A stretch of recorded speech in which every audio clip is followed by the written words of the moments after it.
गौतम बुद्ध कहते हैं, हे सफल होने के लिए आपको जो करने की जरूरत है उसे पूरे फोकस और संकल्प के साथ लगातार करना अविश्वसनीय रूप से कठिन है।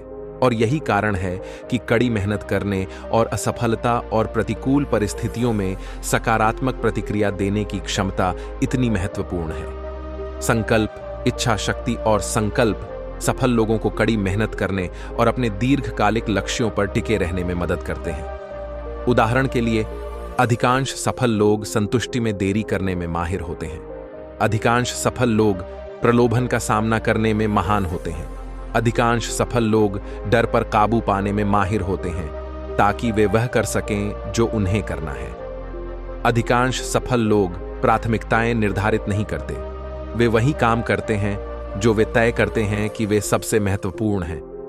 यह कोई संयोग नहीं है कि उपरोक्त उल्लेखनीय रूप से सफल लोगों के कुछ गुण हैं। गौतम बुद्ध कहते हैं, हे आप भी उन गुणों को विकसित कर सकते हैं और परिणाम स्वरूप और भी अधिक सफल हो सकते हैं।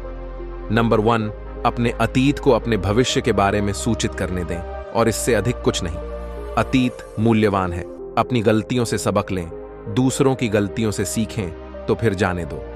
कहना आसान है, करना मुश्किल, यह आपके दृष्टिकोण पर निर्भर करता है। जब आपके साथ कुछ बुरा होता है तो इसे कुछ सीखने के अवसर के रूप में देखें जो आप नहीं जानते थे। जब कोई दूसरा व्यक्ति गलती करता है तो उससे न केवल सीखें, इसे दयालु, क्षमाशील और समझने के अवसर के रूप में देखें। अतीत सिर्फ प्रशिक्षण है, यह आपको परिभाषित नहीं करता। इस बारे में सोचें कि क्या गलत हुआ, लेकिन केवल इस संदर्भ में कि आप यह कैसे सुनिश्चित करेंगे कि अगली बार आपको और आपके आसपास के लोगों को पता होगा कि यह कैसे सुनिश्चित करें कि यह सही हो। नंबर 2, अपने जीवन और भविष्य को पूरी तरह से अपने नियंत्रण में देखें। अक्सर इग्नेटियस को एक उदाहरण दिया जाता है, प्रार्थना ऐसे करें जैसे कि भगवान सभी का ख्याल रखेंगे, ऐसे कार्य करें जैसे कि सब कुछ आप पर निर्भर है। यही आधार भाग्य पर भी लागू होता है। बहुत से लोगों को लगता है कि सफलता या असफलता से भाग्य का बहुत बड़ा लेना देना है। यदि वे सफल होते हैं तो भाग्य उनका साथ देता है और यदि वे असफल होते हैं तो भाग्य उनके विरुद्ध होता है। अधिकांश सफल लोगों को लगता है कि सौभाग्य ने उनकी सफलता में कुछ भूमिका निभाई है, लेकिन वे अच्छे भाग्य की प्रतीक्षा नहीं करते या बुरे भाग्य की चिंता नहीं करते। वे ऐसे कार्य करते हैं मानो सफलता या विफलता पूरी तरह से उनके नियंत्रण में हो। यदि वे सफल हुए तो उन्होंने इसका कारण बना, यदि वे असफल होते हैं तो उन्होंने इसका कारण बना दिया। नंबर 3, उन चीजों को नजरअंदाज करना सीखें जिन पर आपका कोई नियंत्रण नहीं है। मानसिक शक्ति मांसपेशियों की शक्ति की तरह है, किसी के पास असीमित आपूर्ति नहीं है। तो उन चीजों पर अपनी शक्ति क्यों बर्बाद करें जिन्हें आप नियंत्रित नहीं कर सकते।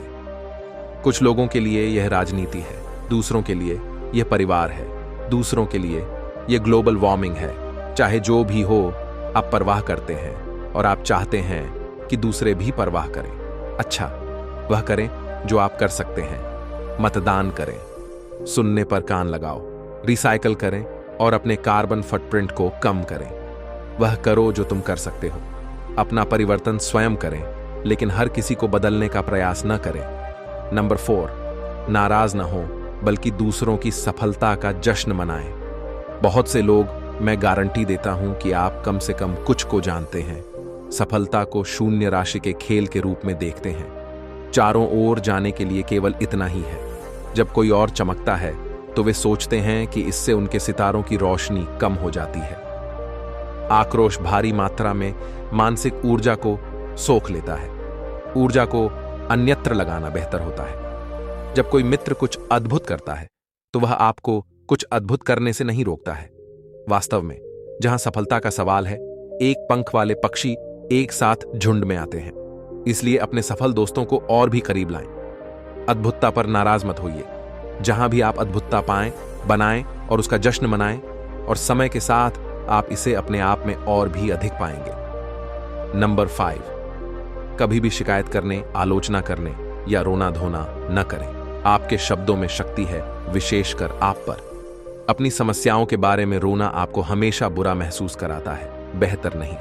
इसलिए अगर कुछ गलत है तो शिकायत करने में समय बर्बाद न करें। उस मानसिक ऊर्जा को स्थिति को बेहतर बनाने में लगाए। तो समय क्यों बर्बाद करें? अब फिक्स करें। जो गलत है उसके बारे में बात मत करो। इस बारे में बात करें कि आप चीजों को कैसे बेहतर बनाएंगे, भले ही वह बातचीत केवल आपके साथ ही हो। और अपने दोस्तों या सहकर्मियों के साथ भी ऐसा ही करें। केवल एक कंधे के रूप में काम न करें जिस पर वे रो सकें। दोस्त दोस्तों को रोने नहीं देते। दोस्त अपने जीवन को बेहतर बनाने में दोस्तों की मदद करते हैं। नंबर 6, दूसरों पर ध्यान न दें, केवल स्वयं को प्रभावित करने का प्रयास करें।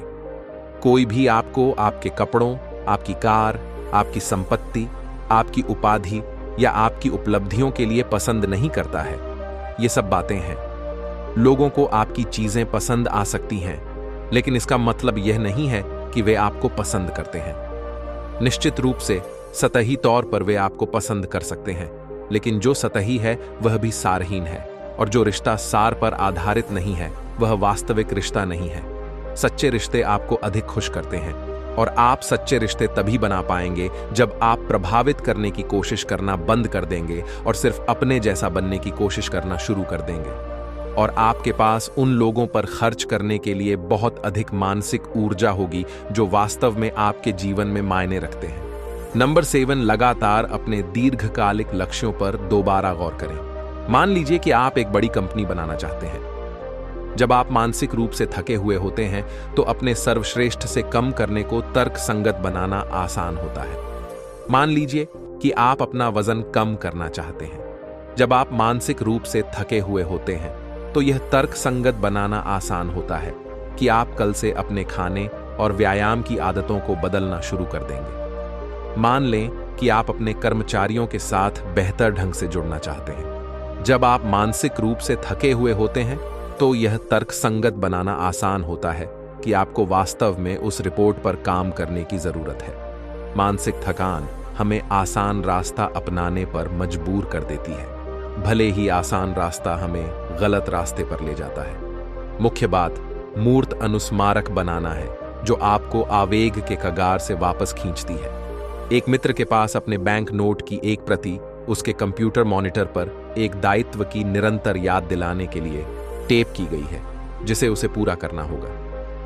एक अन्य व्यक्ति अपने रेफ्रिजरेटर पर अपनी एक तस्वीर रखता है जो तब ली गई थी जब उसका वजन 50 पाउंड से अधिक था, ताकि वह उस व्यक्ति की लगातार याद दिला सके जो वह फिर कभी नहीं बनना चाहता। दूसरा व्यक्ति अपने डेस्क को पारिवारिक तस्वीरों से भर देता है क्योंकि वह उन्हें देखना पसंद करता है और खुद को उन लोगों की याद दिलाना चाहता है जिनके लिए वह अंततः काम कर रहा है। उन क्षणों के बारे में सोचें जब आप उन आवेगों के आगे झुकने की अधिक संभावना रखते हैं जो आपको आपके दीर्घकालिक लक्ष्यों से दूर ले जाते हैं।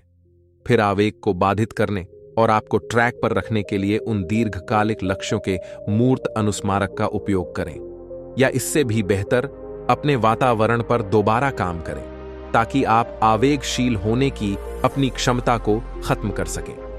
तब आपको बिल्कुल भी इच्छा शक्ति का प्रयोग करने की आवश्यकता नहीं है। यदि आप हर कुछ मिनटों में अपने सोशल मीडिया खातों की जांच करने से इनकार नहीं कर सकते हैं तो उन्हें बंद कर दें और उन्हें एक समय में कुछ घंटों के लिए दूर रख दें ताकि आपको ना कहने के लिए पर्याप्त मजबूत ना होना पड़े। नंबर 8, अपना आशीर्वाद गिनें। इससे पहले कि आप हर रात रोशनी बंद करें, कुछ समय के लिए इस बात की चिंता करना छोड़ दें कि आपके पास क्या नहीं है। इस बात की चिंता करना छोड़ दें कि दूसरों के पास क्या है जो आपके पास नहीं है। इस बारे में सोचें कि आपके पास क्या है। आपके पास आभारी होने के लिए बहुत कुछ है। बहुत अच्छा लग रहा है ना? अपने बारे में बेहतर महसूस करना अपनी मानसिक बैटरी को रिचार्ज करने का सबसे अच्छा तरीका है। सफल लोगों के पास अक्सर प्रलोभन का विरोध करने, ध्यान केंद्रित रहने और अपने लक्ष्यों की प्राप्ति में दृढ़ संकल्प बनाए रखने के लिए अच्छी तरह से विकसित रणनीतियां होती हैं। यहाँ कुछ प्रमुख सिद्धांत और प्रथाएं हैं जिनका वे अक्सर उपयोग करते हैं। याद रखें कि ये रणनीतियां प्रत्येक व्यक्ति के लिए अलग अलग हो सकती हैं और जो एक व्यक्ति के लिए काम करती है वह दूसरे के लिए काम नहीं कर सकती है।